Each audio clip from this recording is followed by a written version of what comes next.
Good afternoon, and welcome to our webinar today on the pardon power. My name is Gregg Nunziata, and I am the Executive Director of the Society for the Rule of Law, which is hosting this exciting webinar today.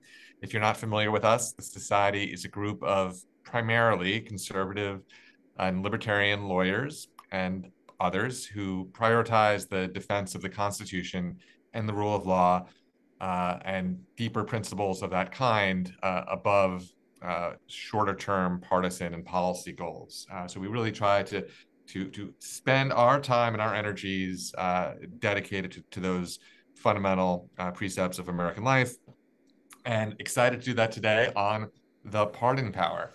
We will be talking with Professor Kim Wehle of the University of Baltimore School of Law in a minute. She's here with us today. I'm so happy to have her. She's got a great new book on the pardon power, which I read in just the last few days since it came out, and happy to dive into that conversation soon.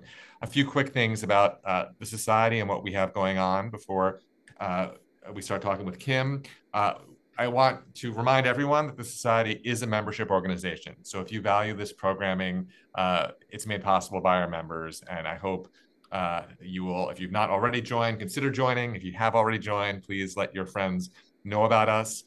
We will put a link for membership in the chat box. There are various levels of membership for students and lawyers and others. We will in November, be hosting our second annual Rule of Law Summit here in Washington, D.C. That's our signature in-person event of the year.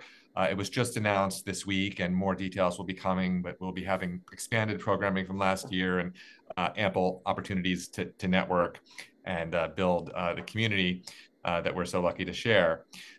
We have much other programming this fall, including virtual events like this. Our next one will be on the issue of how to select prosecutors, whether we elect them or appoint them, and what those mechanisms of selection have to say, and what implications they have for the rule of law and the incentives of prosecutors.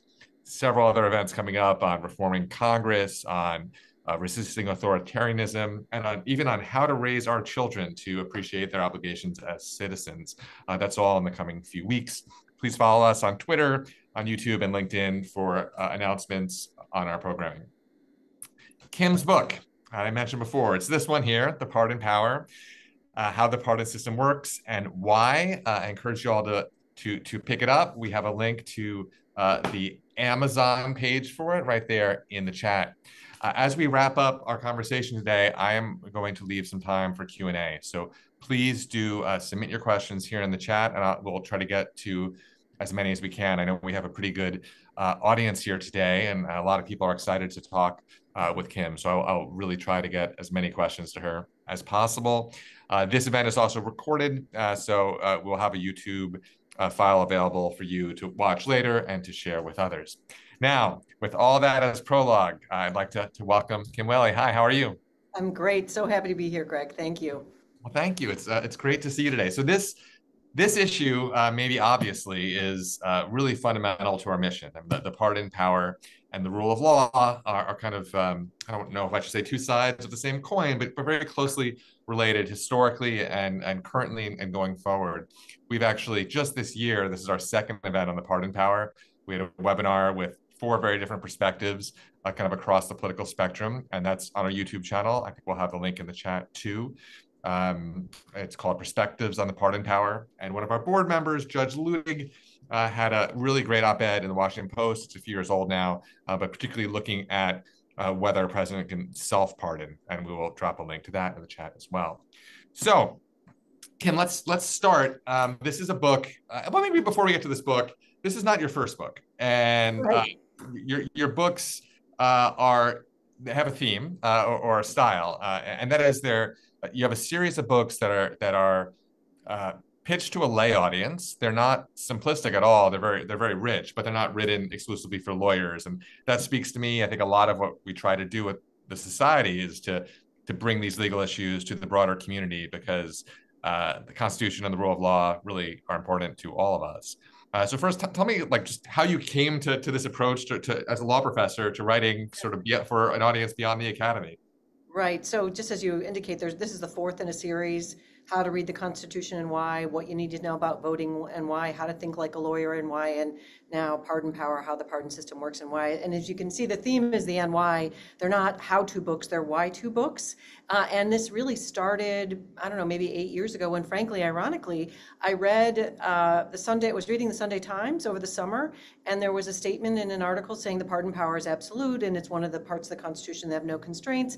And I wrote my very first op-ed, which turned out to be for the Baltimore Sun, that said, no, the pardon power is not absolute. There's no part of the Constitution that's absolute. It's a system of checks and balances, and you have to sort of weigh it against other constitutional considerations and norms. For example, to pardoning people in the federal system exclusively based on race would bump up against the Equal Protection Clause. It doesn't mean the Supreme Court would uphold an equal protection challenge, but it just certainly means there are limits and restraints. So that's what it started. And at the time, I was drafting, and I still am in theory, a more scholarly book for Cambridge University Press that I was asked to write about outsourcing in the Constitution, where I'd done a lot of scholarly research on essentially, if government hires private parties to do its work, what happens to our separation of powers and our constitutional norms?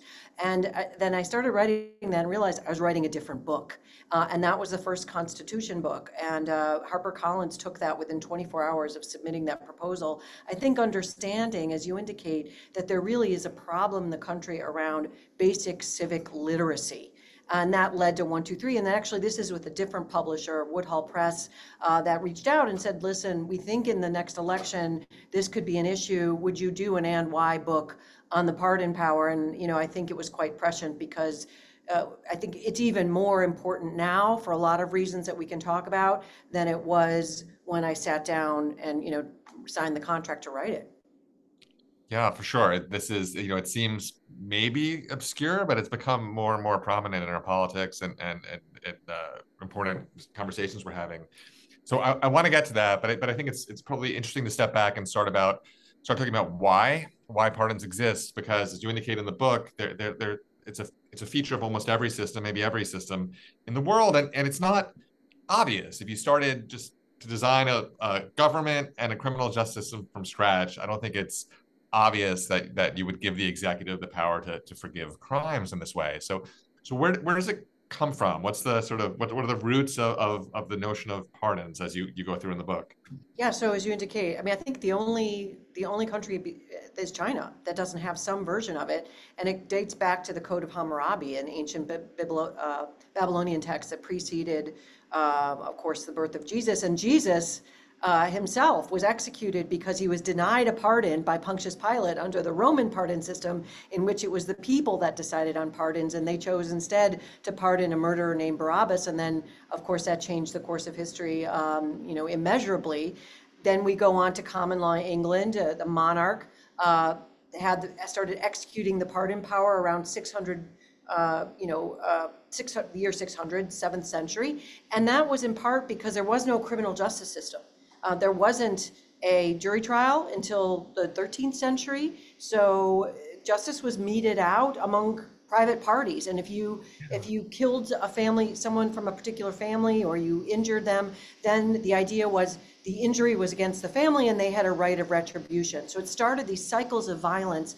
The king came in and said, no, actually, my power is divine, of course, the divine right of kings. So a wrong against that one of my subjects is a wrong against me. I therefore can intervene to stop this cycle of violence. And one example I use is a 4-year-old girl who pushed her brother into a vat of boiling water, and her father got a pardon from the king to exercise some mercy on this child who otherwise, could have been executed. I mean, a lot of low-level crimes, the punishment was execution. Today, of course, it's very different. We have a complex system of laws, procedures, constitutional rights, all kinds of things, habeas corpus designed to protect the rights of the defendant, but we still have hung on to this idea of a stopgap by the president in case the justice system goes awry. So let's I find that really, really interesting that the pardon power is kind of there at the beginning, and we think about this I don't know, this right of the king is almost it sounds almost tyrannical, but it was a step forward for civilization, right? From family vendettas, but it came with this release valve, which is that how we think about it? So you talk in the book about different kinds of pardons, and at least to my mind, there were a number of kinds I suppose you discussed, but the two big ones are kind of a particular pardon for an individual, or broader amnesty type pardons. So can you discuss kind of those two different approaches or uses of the pardon power, and if there are other ones I should have mentioned? Yeah, so I mean, I sort of actually break it down into three. One is that idea of an individual pardon, like for this child, or we see it increasingly in a flurry of pardons at the end of a presidential administration, which we can talk about, but it's for specific people, and the idea is still, if you look at the Department of Justice criteria, it is they've accepted guilt or they've rehabilitated in some way. The idea is there should be some mercy shown on this particular person. And then there's commutations, which are a version of pardon. You don't get forgiven for the crime, but you can get out of prison early. Then there's this amnesty idea, which was the first pardon that was ever used under the American system. George Washington pardoned those who participated in the Whiskey Rebellion, which of course people were upset, the distillers were upset in having high taxes to pay for the Revolutionary War. There was a rebellion. George Washington pardoned those. And then I would say the third version, which isn't so much a legitimate pardon, but it goes all the way back again to common law England. Kings did it too, is pardons for self-interested reasons, for to pay back cronies, donors, to protect against some kind of investigation into their own wrongdoing, just payback type pardons. And there isn't a technical ban on that, Greg, even under the Constitution. But I would add to the first category. Yesterday actually was at CNN. I did a bit on the book with Jake Tapper for the lead, and I ran into Doris Kearns Goodwin in the green room, who of course is a celebrated Lincoln historian. And she said, "Oh, I love pardons. It was one of the things that Abraham Lincoln gave him some comfort during the war, because there was a real draconian penalties for mistakes like falling asleep when you should have been in battle, and he would give pardons to soldiers for violating terms of their enlistment inadvertently. And he said it was one thing he could do for the mothers and for the families that he felt good about, given how much bloodshed and loss there was. So she said the pardon was very dear to Abraham Lincoln. And of course, he and Johnson also ended up pardoning former Confederates, both to get from Lincoln's perspective, to get them back into the fold to fight for the Union, and Johnson to bring the country together and move on. That's the idea of the amnesty pardon. We just need to stop the fighting and move on as a union, as a nation. So conceptually, it's they seem very different, and you seem to have different sympathies for the moral case or the logical case for one versus the other. So talk about, I guess, those two for me. It's not obvious that either needs to be an executive function. I mean, you could imagine Congress passing an amnesty law if it was necessary for national reconciliation, and Congress has the ability to pass private bills, I think, of relief, if not with a punitive goals. So how do you think about them, sort of the case for each tool in the system, in our system? Well, I argue in the book that amnesty pardons are probably a better use than individual pardons, in part because an amnesty pardon, I think there's political accountability for the president. For example, Jimmy Carter, pardoned draft dodgers in the Vietnam War. Some historians think that cost him a second term. Likewise, Gerald Ford famously pardoned Richard Nixon. I think that history is really relevant now. Some think that also hurt him. So the ones that are done in the midst of an administration for broader political purposes, to me, that feels more accountable than last minute pardons and the lobbying for pardons, right? There's lobbyists that in Washington, that with access to the White House, who get paid money to try to push somebody's pardon application, and some of them have been successful over a series of presidents. That to me doesn't seem to fit either the kind of public accountability rationale for a pardon for amnesty, or the individual rationale. If they're really not the most worthy individual pardon seekers, they're just more the ones with more money, influence. And even under Trump, there was a woman, Alice Marie Johnson, denied a pardon by Barack Obama. She was involved in a drug offense, long sentence, and Kim Kardashian got involved, and she got a pardon from Trump, probably because she had this kind of national exposure from someone with a lot of authority. So as far as what Congress can do, I agree with you.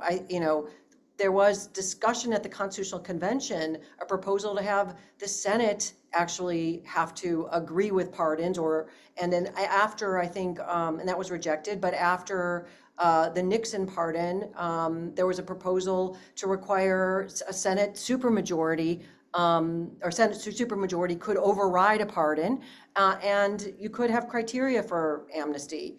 You could have bans on lobbying for pardons. There could be a requirement that there be a record under the Freedom of Information Act of pardon decisions. I think still Congress could do some things without directly clipping the president's wings. For example, banning pardons in the last 60 days of office. Some countries do that. That would probably bump up against a constitutional challenge in a serious way. So let's be good originalists then and go back to the Constitution. And so the text is pretty straightforward, that it's the power of the president to grant clemency. And maybe you should also tease out what that means, if there's a difference between clemency and pardons. And so what is the language we have, and how did the founders think about it? And maybe not make too much of a compound question, but what was the context in which they were even considering the power, as former subjects of the crown? So it's reprieves and pardons, except for impeachment. It doesn't define reprieves. There's not much discussion about reprieves anywhere. So I think clemency tends to incorporate both pardons and commutations, right? So a pardon forgives the person. Now, what does that mean? It varies, of course. Most criminal convictions are not at the federal level; they're at the state level. The ability of governors to issue pardons unilaterally is much rarer than people think. There's only a handful of governors that have the kind of power of the president. But the framers, I think there was a little bit of debate. There was some, some states had a pardon power, some adopted from the king, some with some limitations. But at the time, actually, of the convention, even King George III had some limits on the pardon. He could not pardon for impeachment, and there was also parliamentary restraints that had been imposed over the years. The pardon power had been shared with the church.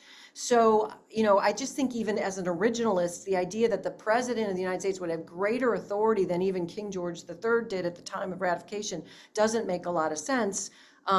There was this, as I said, some discussion about having the Senate weigh in.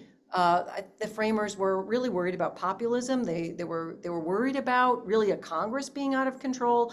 And I think ultimately James Madison and Alexander Hamilton were the two strongest voices saying, no, we need this ability of a president to exercise mercy. But I would argue at that time, they kind of knew everyone who could conceivably be president. They were, president one, Supreme Court justice one day, president the next day. I think, and we didn't have even the Bill of Rights at that point. So there might have been more of an argument for this safety valve of mercy than there was today. But relatively speaking, there wasn't a lot of spirited debate around it, and that's how the language got in as it was. Pretty blank. Doesn't say, do you have to have a conviction? Doesn't say, do you have to even have an indictment? Doesn't say that you can or cannot pardon prior to even a crime being committed.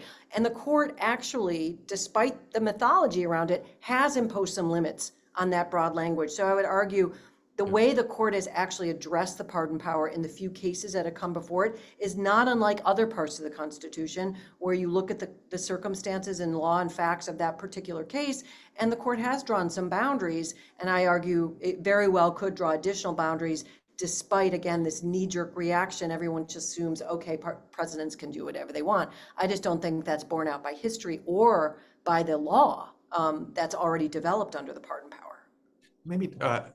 So Hamilton famously calls the power a benign power, and maybe that's even a popularly shared idea, that we don't have much to fear from a president taking away punishments.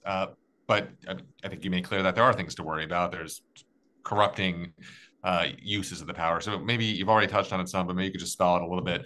But what should we as citizens worry about with respect to abuse of the pardon power?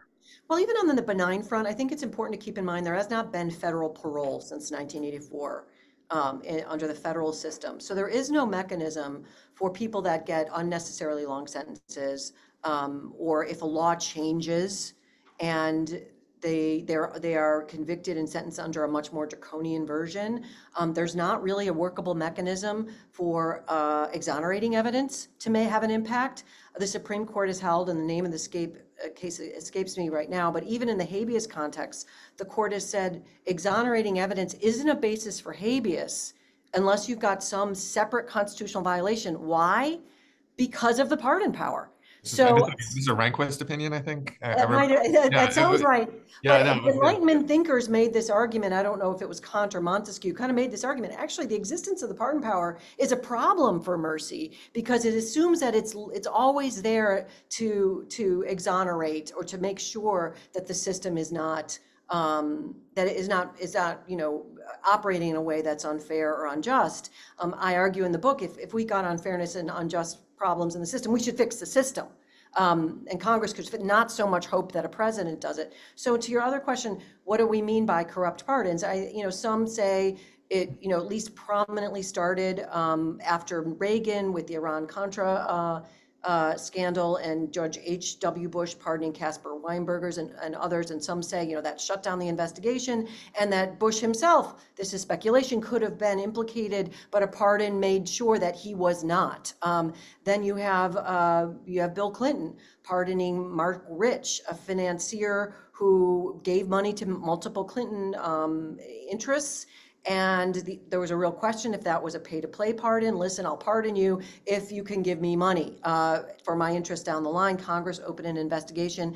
And even the Southern District of New York, the U.S. Attorney's Office under Mary Jo White opened an investigation into that particular pardon. Didn't find anything to actually charge. But I think that stands as historical precedent for the fact that there is oversight, or there has been oversight of pardons, and there should be. And then, of course, I think Barack Obama did not really ring the, pardon, red flag bell or whatever. I'm mixing metaphors. But Trump did to a large degree. And I say, in particular, Paul Manafort and Roger Stone, the federal judge sentencing Roger Stone, said on the record she was concerned that the pardons were about silencing witnesses. And of course, Donald Trump did it on Twitter at the time. It was called Twitter, talk about, sort of, and I'm paraphrasing, praising these folks to keep quiet and to, quote, not flip. So if the pardon is operating to actually obstruct justice at the highest echelons, or to reward people for their political support or financial support, I don't think under any version of a democracy or the rule of law or liberty or any of the founding principles, whether you're an originalist, you're a purposivist, or you're anywhere in between, I think there's no circumstances to me that would serve the foundational principles behind our government. I want to come back to some of the modern controversies and some of the reforms you're thinking about, but if we could take a quick diversion, one of the most enjoyable things about the book, or surprising things about the book, is just all these sort of detours into history. And there's some really some grim stories, but stories that are compelling reading. And you spend a good amount of time in the beginning of the book talking about two stories connected with Utah and the Mormon migration west, and one is, I think, a nearly forgotten chapter in history where Utah purported to or nearly left the Union in the years before the Civil War, and the other is the issue of polygamy, which was tolerated or permitted in Utah as a territory. So, can you tell those two stories quickly now, and what they have to teach us? Yeah. So Brigham Young, kind of created in Utah, or around the time of the Civil War, almost a mini state with a pretty draconian. Ruled with a fairly draconian hand, and did not want the federal government to have any real say in how the Utah territory actually operated, and got into some skirmishes with federal government authorities, kicked them out of the state, et cetera, or the territory at the time. And ultimately, there was a concern about secession from the Union. There was a resolution, and Lincoln, and I don't have the quote in front of me, but sort of made a a curious comment about how sometimes the log is in the forest and you go around the log. You don't try to cut through the log. I think there was an understanding. Listen, we're fighting a war in another front. This is not one that we want to do. And ultimately, the secession from the Union and possible treason was pardoned. And then later, as you mentioned, there was some pardons for polygamy, which was against federal law. Kind of the law kind of went back and forth. But I included in the backdrop because I think it gets at a couple things. And then I should say one other thing. There was also a massacre of settlers that were going west, and it's unclear if Young had direct involvement in it, but certainly his people literally murdered these these settlers going west. They were pardoned too, essentially. It's an amazing story, which I think I had heard referred to in the past, but never really read about. And it's dozens of victims, men, women, and children, and many of the perpetrators of which kind of got away with it, or at least did for decades. Right. There was one that was, I think, his lawyer believed he was scapegoated. He was ultimately tried many years later and executed as his penalty. But the reason I included in the story is because I think that story gets at all of it. It gets at, a president in the midst of war needing to calm things down and focus as commander in chief. And those are the pardons, notwithstanding treason or secession from the Union. It gets to this idea and part of, pardons because of maybe some level of forgiveness for people's particular idiosyncrasies and how they develop, have their families, things. It kind of tells the story in a lot of different ways. And I think it demonstrates how pardons are really so wrapped up in a way in American history. I talked about the Whiskey Rebellion. I talked about the Civil War.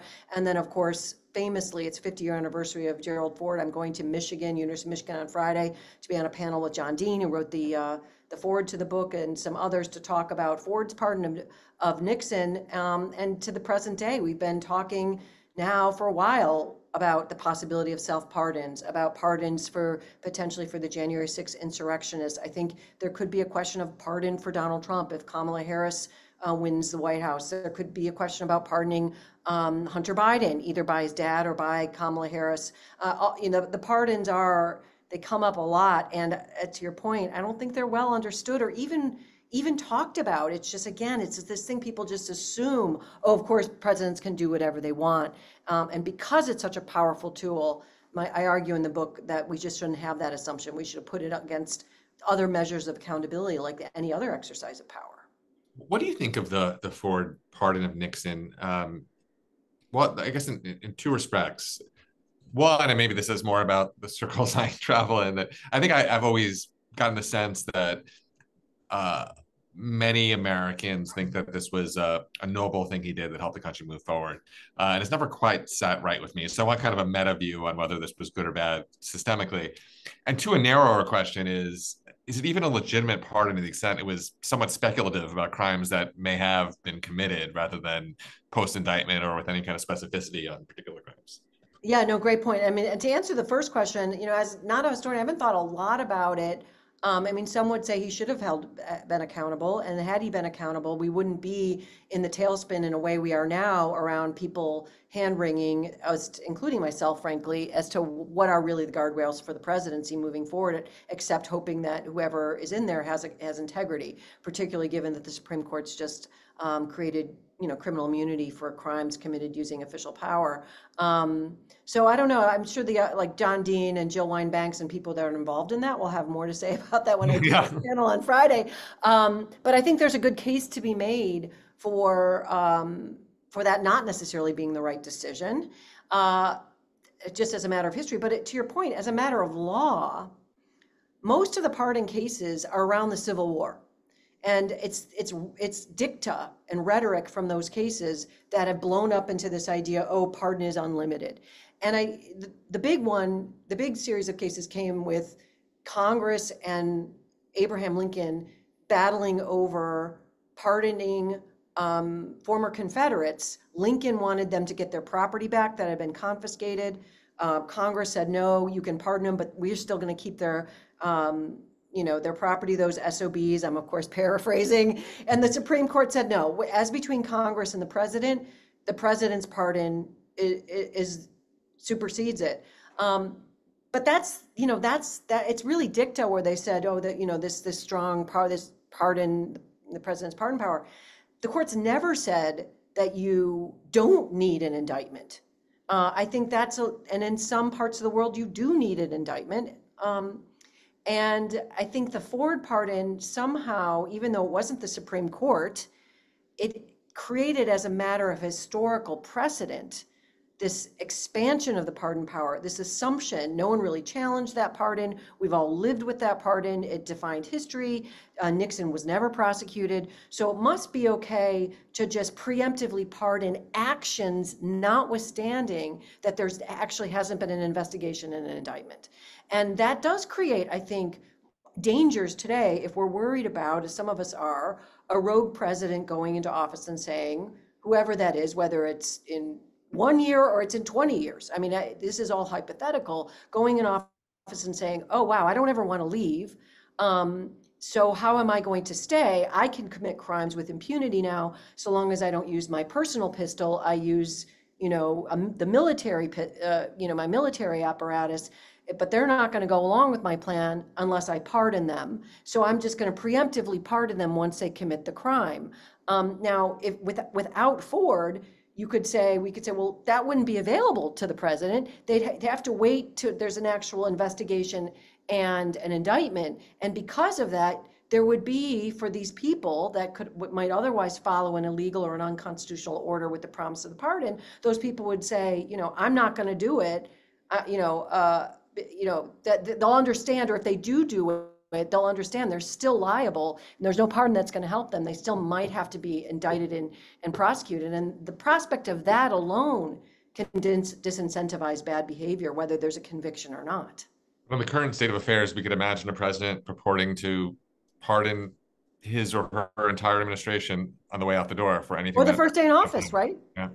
I mean, it wouldn't operate. The court has held that you cannot, and this is where one of my arguments why you can't say it's unlimited and there's no restraints. The court has held or indicated you can't pardon something before the action has happened. So you can't pardon a hypothetical crime. But once the actions have happened, the Ford pardon, I think, historically, not legally, stands for the idea that you could pardon anything arising from those actions. So a president could come in and say, here's all my unconstitutional things I want you to do. Here's my promise to pardon you. It's operative once you commit the act. And accept the pardon. The court has also said there has to be an acceptance of a pardon. But a smart lawyer, I mean, I'm sure there are many lawyers here, a smart lawyer could draft that up in a way that would just operate and execute. And we might, because the Supreme Court has held that the official act, that is the pardon itself, could not be part of criminal prosecution, all of these shenanigans could be ultimately not known to the public at the time this is happening. And maybe never. I don't know. I don't know how that confidentiality part of the court's opinion will function in terms of requests, subpoenas for information, FOIA requests, et cetera. Of course, in the famous U.S. versus Nixon case, the court held that does get produced in a grand jury criminal investigation. Nixon's Oval Office tapes did not get quashed under the executive privilege. But now I think arguably this new immunity decision almost eclipses executive privilege. So, I mean, the big picture is, yes, I think this is possible that it would happen, because what's to stop it? And I don't know that we'd necessarily know it was happening, Greg, if it was happening. So clearly all your concerns in this book about the potential of pardons to or the pardon power to be used to further sort of public corruption, abuse of power. I mean, everything, the immunity decision heightens all of those concerns, Right. clearly. Before I want to start asking you some audience questions, we have a few, but you've touched on it, but I just want to circle back. I mean, it seems like there's one set of problems that are very clear from this conversation about how pardons can be abused by the president and by people in power. What about just normal folks? I mean, in terms of recipients of pardons, you can imagine, okay, I'll say, I grant that this is a problem. Maybe we should not allow pardons to be given to people in office. But what about just everyday criminals or everyday folks who have been convicted of crimes, rightly or wrongly. What's the concern? How does the existence of the pardon power, how it's practiced, harm? Or, Well, one is, as I indicated, I think it gives an excuse for there not to be more robust habeas relief, not to be other, there's no safety valve for people that are sentenced in the federal system now that since the sentencing guidelines, there's no parole. So that's number one. Number two, I think it's just, it's kind of, it bypasses a systematic mechanism for adjudicating these fairness issues. So, there's the Office of Pardon Attorney in the Department of Justice is a bunch of lawyers, so it's the yeah, same. I don't think anybody really knows, or maybe just I don't know. I don't know much about how that operates. And just like quickly, like what is the Yeah. Office of Pardon Attorney? Is its existence and whatever safeguards it operates under helpful or harmful to the status quo? I mean, there have been people prominently coming out, I think out of the Clinton administration, out of the pardon office saying it was a broken system. I think George W. Bush said it was not a good system when he left because of these last minute lobbying for pardons. And he said there should be a system that everybody understands and a president could come in and announce it. So there still is, I mean, whoever, whether it's Donald Trump or Kamala Harris, they could come in and say, this is my pardon power. This is how I'm going to use it. This is my process. It's, I think, about 11 lawyers when I last looked. They have a budget of several million. There is an application process. There's one for pardons and there's one for commutations.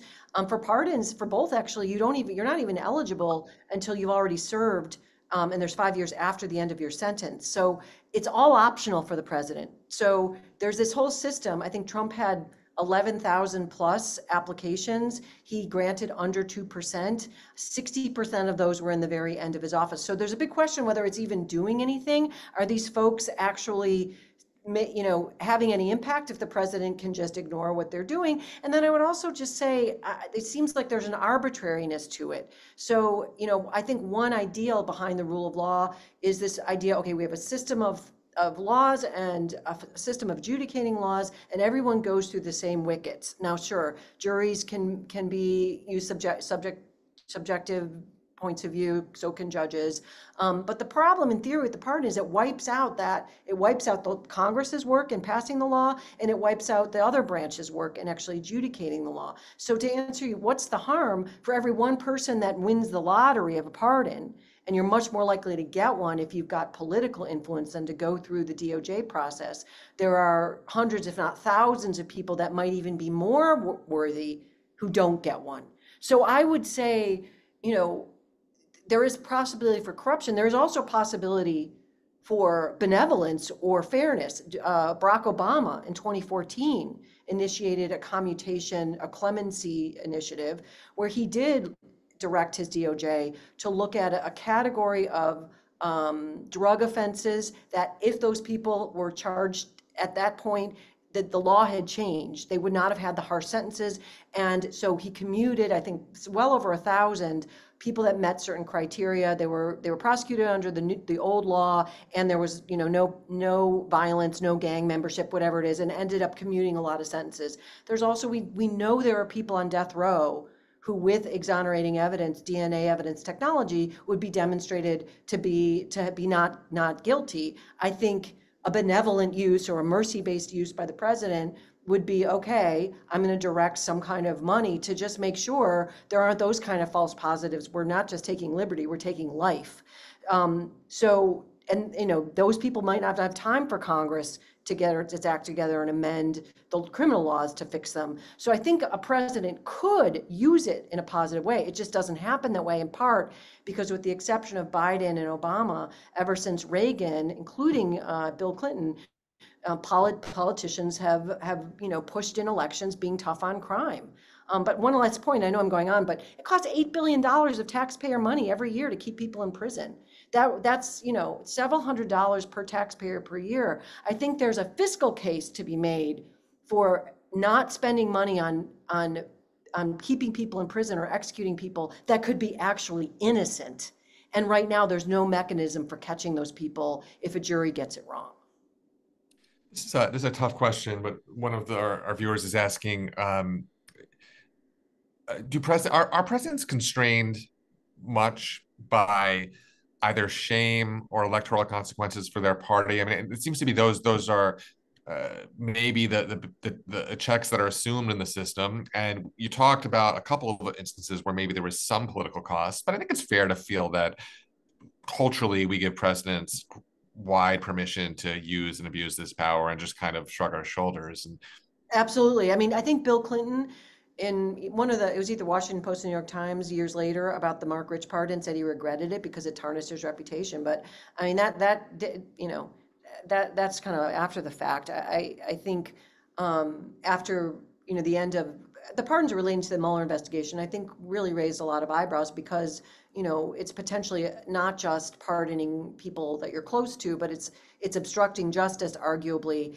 And if anything, the Supreme Court in the immunity decision and the government, frankly, counsel for Jack Smith during the oral argument did not push back on the assumption that it's king-like power bigger than King George III for presidents, and we just have to live with it.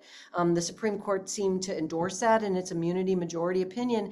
And as I said, when I was listening to the oral arguments, I was kind of surprised that even counsel for the government didn't say, well, no, of course there would be limits on pardons if it was for a bribe. I mean, even Bill Barr, former Attorney General for Donald Trump, has said that you can't, exchange pardons in connection with a bribe. I don't know if that's really true anymore under this immunity decision. immunity decision makes it very difficult. So what could you touched on this a bit earlier in passing, but what are the specific reforms you think Congress ought to look at, either with respect to oversight or attempting to constrain the use of the power? Number one, ban on lobbying pardons. There's all kinds of limits on lobbying. Just pass a statute saying you can't lobby for a pardon. And I think that would at least restrain a president's, and probably free up the president from feeling any kind of pressure from donors. So pardons have to come up through the system or some other way, but you can't get paid to lobby the president. Number two is transparency and disclosure. At the turn of the last century, the 1900s, the president personally reviewed every application. There were only, I don't know, 2,500 inmates or something in the country. That, of course, has exponentially gone up. But the Attorney General also offered opinions as to why the president made a decision. I think there could be a requirement that the Office of the Pardon Attorney or someone in the White House to have a record of why the pardon was issued. Sometimes the president does that, but doesn't have to. And a foiable record of what the president considered, and then there would be some public scrutiny. That's number two. Number three would be to take the pardon recommendations, even if they're not binding, out of the Department of Justice and do what some states do and a lot of countries do, and have an individual pardon commission, a separate commission, create an agency that had a cross-reference or cross-population, not just lawyers, but maybe retired judges. I opened the book also with the stories of Jerry Brown's dad when he was governor of California, and how some of the best pardon information he got was from people that were inmates, people that had been in the system. Get a sense. You could have psychologists, you could have teachers, you could have just regular people, citizens, make the recommendations and review the file. Those are the kinds of things, at least three that come to mind, that would not necessarily bump up against this idea that Congress, as from these Supreme Court cases in the Civil War era, can't somehow constrain the pardon power. We could still have more transparency and accountability on it. And self pardons. Yeah. How clear do you feel that is as an issue, as a legal issue? Yeah, I don't think it's, I agree with Judge Ludick. I say it in the book. But as I say, the question isn't so much can there be self-pardon, it's if there is a self-pardon, what's the consequence, right? So, can you speed? Yes, we speed even if there's a speed limit.